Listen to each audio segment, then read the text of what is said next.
एक जंगल में एक पेड़ के नीचे एक साधु बैठकर तपस्या कर रहा होता है। तभी उसकी नज़र एक लकड़हारे पे पड़ती है, वो लकड़ियाँ काट रहा होता है। तो साधु उसको देखकर कहता है कि बुद्धू, तुम कब समझोगे? लकड़हारा कहता है क्या हुआ?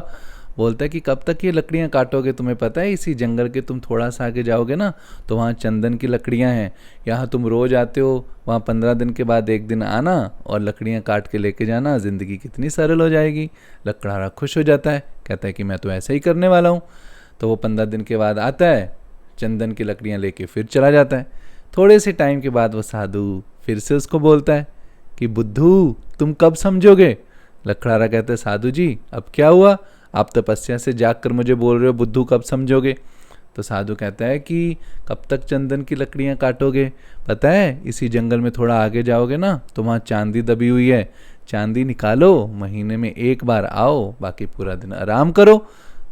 तो लकड़हारा बोलता है अच्छा आइडिया है, वो करना शुरू कर देता है। थोड़ा टाइम बीतता है, फिर से साधु कहता है बुद्धू कब समझोगे? तो अभी वो थोड़ा सा ऐसे हैरान होकर बोलता है कि साधु अब क्या हुआ? वो बोलता है कि इसी जंगल के थोड़ा और आगे जाओगे ना तो वहाँ पे सोना दबा हुआ है, सोना निकालो, 6 महीने में एक बार आओ और बाकी दिन आराम करो।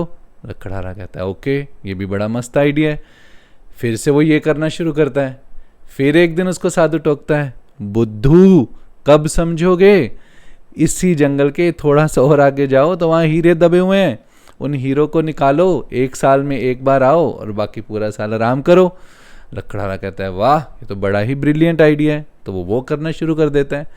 अब 1 साल के बाद वो बिल्कुल जब अमीर हो चुका होता है, थोड़ा सा टेंस्ड भी होता है, टेंशन्स भी होती हैं और थोड़ा चिड़चिड़ापन भी होता है। साधु फिर से उसी पेड़ के नीचे बैठ के तपस्या कर रहे होते हैं और जैसे ही वो साधु के पास आता है उसके मन में पहले ही ये ख्याल आ रहा था कि आज ये मुझे फिर कुछ ना कुछ बोलेंगे।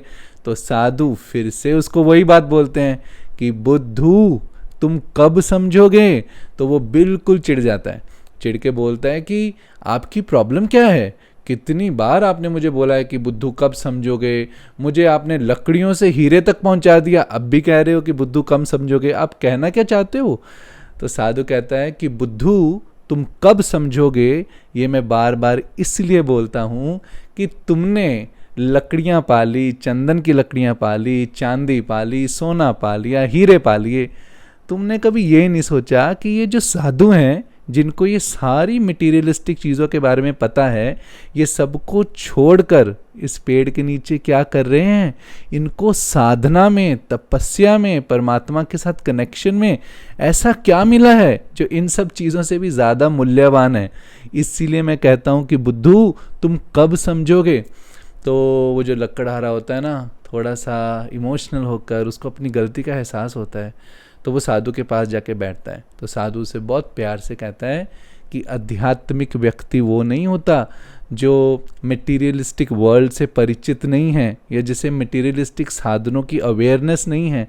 आध्यात्मिक व्यक्ति वो होता है जिसके पास ये सब चीज़ों का एक्सेस है, लेकिन उसे ये समझ आ जाता है कि जीवन में जो परमानंद है ना, जो असली खुशी है, जो जीवन का मकसद है, वो परमात्मा से कनेक्ट होने के बाद ही उसे महसूस हो सकता है। तो वो लकड़हारा फाइनली उस साधु को कहता है कि मुझे योग सिखाइए, मुझे भी योग सीखना है और मुझे भी अपने जीवन को अच्छा बनाना है।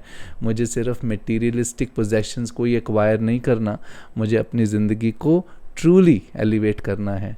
तो हमारी ज़िंदगी में अगर हमें इन सारे मटेरियल्स की अवेयरनेस है, वो बहुत अच्छी बात है कि हम काम कर रहे हैं, अच्छा करियर बनाना चाहते हैं, लेकिन उसके साथ साथ परमात्मा की याद और उनके साथ कनेक्शन को एक इम्पॉर्टेंस हमें देनी चाहिए।